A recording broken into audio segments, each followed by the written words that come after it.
आम आदमी पार्टी ने पंजाब में हुई जीत का जश्न बेंगलुरु में मनाया। बेंगलुरु के अशोकनगर के जैन भवन में जश्न की तकरीब मुनक्किद हुई। आम आदमी पार्टी के नुमाइंदों ने कहा कि पंजाब में गुज़िश्ता 5 साल से जारी मेहनत का फल अक्सरियत के साथ कामयाबी की शक्ल में मिला है। दिल्ली के तरक्याती नमूने को आवाम ने खूब पसंद किया है। कर्नाटक में भी आम आदमी पार्टी बुलंद हौसलों के साथ आने वाले इंतखाबात में हिस्सा लेगी।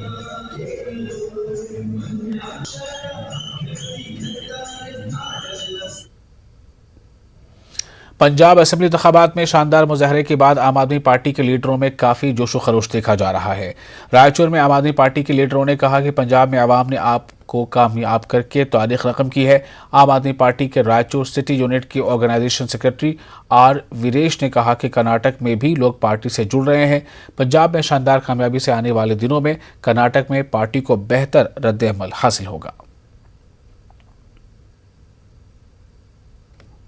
यही बोल सकता हूँ कि अरविंद केजरीवाल जी का जो काम, जैसा शिक्षण में रहंदे या हॉस्पिटल्स में रहंदे या कुछ लेडीज़ को बस पास और इलेक्ट्रिसिटी और इंफ्रास्ट्रक्चर और पीने का पानी, जो सभी सुविधाएं हैं जो दिल्ली लोगों को जो मिल रहा था, वही चीज़ पंजाब के लोग भी चाहते थे। तो इसीलिए इतने बम्पर वोटों से हमको जिताया है जी। कर्नाटक में भी हम लोग आ रहे हैं, अभी हर जगह हमारा संगठन कार्य चल रहा है और आने वाले दिनों में बड़े से बड़े नाम भी आने वाले हैं। इस तरीके से हम लोग रायचूर वासियों से भी मैं रिक्वेस्ट करना चाहता हूं कि आने वाले दिनों में हम हर वार्ड में भी हम कंटेस्ट करने वाले हैं। तालुका पंचायती और जिला पंचायती और एमपी एमएलए हर कैंडिडेट हमारे होंगे और ऑलमोस्ट मेरे हिसाब से कुछ हम लोग अच्छा करके दिखाना चाहते हैं। बेंगलुरु में फाउंडेशन इंडिया नामी तंजीम ने 5 रियासतों में हुए इंतखाबात का जश्न मनाया। फाउंडेशन इंडिया के नुमाइंदों ने कहा कि उत्तर प्रदेश, उत्तराखंड, मणिपुर, पंजाब और गोवा में लोगों ने जात पात की सियासत को ठुकरा दिया है, विकास और डेवलपमेंट के लिए वोट दिया है। फाउंडेशन इंडिया नामी तंजीम बेंगलुरु में रहने वाले शुमाली हिंदुस्तान के ताजिरों, सामाजिक कारकुनों का इदारा है जो सामाजिक कामों में बढ़ चढ़कर हिस्सा लेता हुआ आ रहा है।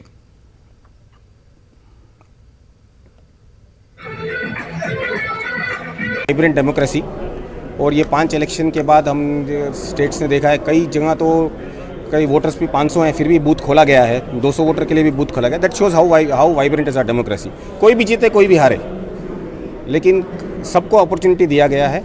Everything has gone well, elections have gone well, no problem, no violence. Politics छोटे मोटे वायलेंस है but it's okay, but not much violence. So everything is gone well and results have come out great. Another 2 hours we should be fine.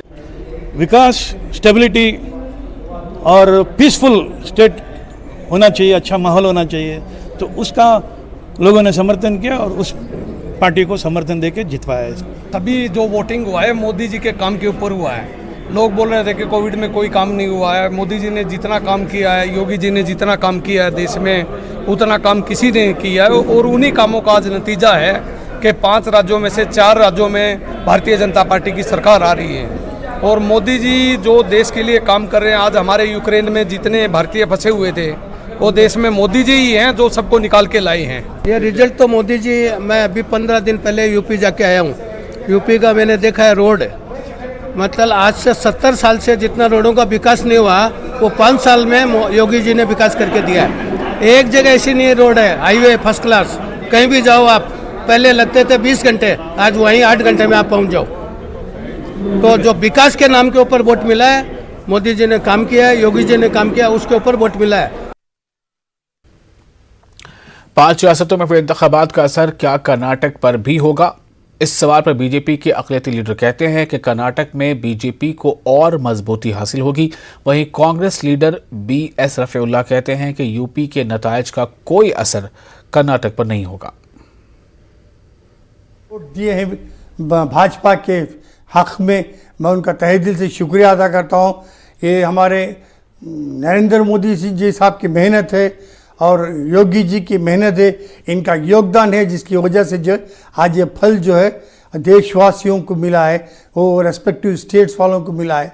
और इंशाल्लाह आइंदा आने वाले next year Karnataka को भी खुशखबरी मिलेगी कि बीजेपी यहाँ भी उभर कर आएगी। और अल्हम्दुलिल्लाह इस वक्त बीजेपी है और यहाँ से भी कांग्रेस का सुपड़ा साफ होगा, ये मैं कहते हुए सब वोटरों को जो है दिल से मुबारकबाद देता हूँ। ये इसमें हमारे स्टेट लीडर्स को भी इसका क्रेडिट मिलना चाहिए, क्योंकि सब यहाँ भी स्टेट में भी बहुत अच्छा एडमिनिस्ट्रेशन है, बिल्कुल सही तरीके से एडमिनिस्ट्रेशन हो रहा है। कोई भी चीज़ को किसी भी माइनॉरिटीज़ को भी अब हर चीज़ से सपोर्ट मिल रहा है। और रिसेंट बजट में भी माइनॉरिटीज़ का जो बजट था वो भी बढ़ा को ही करीब 1500 करोड़ के करीब देखो ही अब बजट, तो उसकी वजह से माइनॉरिटीज़ को भी इसमें फ़ायदा हो रहा है। और हर स्टेट में मैं उम्मीद करता हूँ कि सेम माइनॉरिटीज़ का भी फ़ायदा होता है। और गवर्नमेंट से ये जो भी जितने भी लीडर्स हैं उनसे उम्मीद है और हमारा यकीन है कि यही तरह से अच्छा डेवलपमेंट होगा कंट्री का। इंतखाबात में किसी पार्टी की हार और जीत में ईवीएम का कोई अमल दखल नहीं है। नाम निहाद सेकुलर पार्टियां अपनी गलतियों और कोताहियों को छिपाने के लिए ईवीएम का मुद्दा उठा रही हैं। मारूफ समाजी कारकुन आलम पाशा ने बेंगलुरु में ये बात कही। जब बनेंगे तो ये ईवीएम की बीमारी जाएगी। ईवीएम का कोई मसला नहीं है। होता तो पहले अपना ये आम आदमी की सीट ले लो का पंजाब की, डीएमके की सीट ले लो तमिलनाडु से। जिस जगह 117 नंबर लिया है अपना एसपी की, उसके नंबर लियो आप।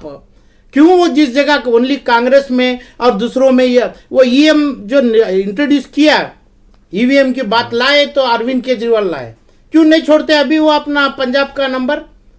पंजाब का नंबर पूरा ईवीएम के नाम से हुआ है, तो पूरा छोड़ दो ना ईवीएम में अपना डुप्लीकेशन 1 को 5 वोट पड़ा करके।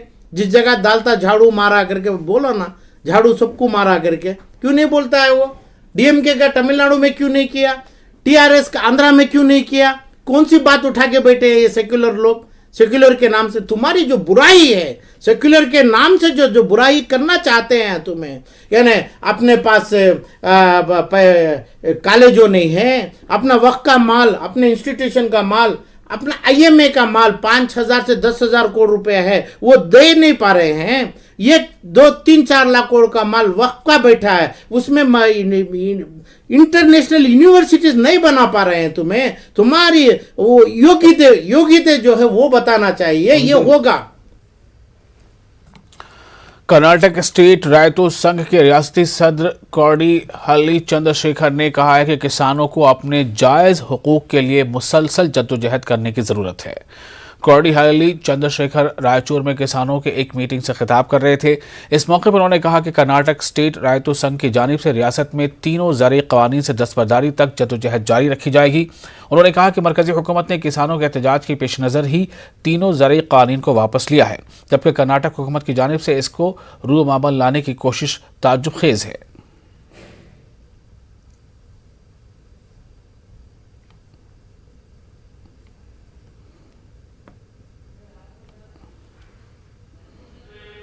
ಭತ್ತ ಬೆಳೆದ್ರಿ, ಯಾವ ರೇಟಿಗೆ ಭತ್ತ ಮಾರಿದ್ರಿ, ಎಷ್ಟು ರೇಟ್ ಭತ್ತ ಮಾರ್ತಾರೆ ನೀವು? 1,000 ರೂಪಾಯಿ, 1,200, 1,400 ರೂಪಾಯಿ ಮಾರಿದ್ರಿ। ಭತ್ತದ ಎಂಎಸ್ಪಿ ರೇಟ್ ಏನು? ಎಂಎಸ್ಪಿ ಏನು? 1,968 ರೂಪಾಯಿ ಎಂಎಸ್ಪಿ। ನಿಮ್ಮನ್ನ ಯಾಕೆ 1,200-300 ರೂಪಾಯಿಗೆ ಮಾರಿದ್ರಿ? ಸರ್ಕಾರ ಯಾಕೆ ಎಂಎಸ್ಪಿಯಲ್ಲಿ ಖರೀದಿ ಮಾಡಿಸಲಿಲ್ಲ? ಅಂದ್ರೆ ನೀವು ಆರ್ಥಿಕವಾಗಿ ದಿವಾಳಿ ಆಗ್ತಾ ಇರ್ಬೇಕು, ವರ್ಷದಿಂದ ವರ್ಷಕ್ಕೆ ಆರ್ಥಿಕ ನಷ್ಟ ಆಗ್ತಾ ಇರ್ಬೇಕು, ನೀವು ವರ್ಷದಿಂದ ವರ್ಷಕ್ಕೆ ಸಾಲ ದುಪ್ಪಟ್ಟಾಗ್ತಾ ಇರ್ಬೇಕು, ನೀವು ಸಾಲ ಕಟ್ಟಕ್ ಆಗಬಾರ್ದು, ನಿಮಗೆ ಲಾಭ ಆಗಬಾರ್ದು, ನಿಮ್ಮ ಆರೋಗ್ಯ ಕ್ಷೀಣಿಸ್ತಾ ಇರ್ಬೇಕು, ನಿಮ್ಮ ಮಕ್ಕಳು ವಿದ್ಯಾಭ್ಯಾಸದ ದಾಪುಗಾಲಾಗಬಾರ್ದು.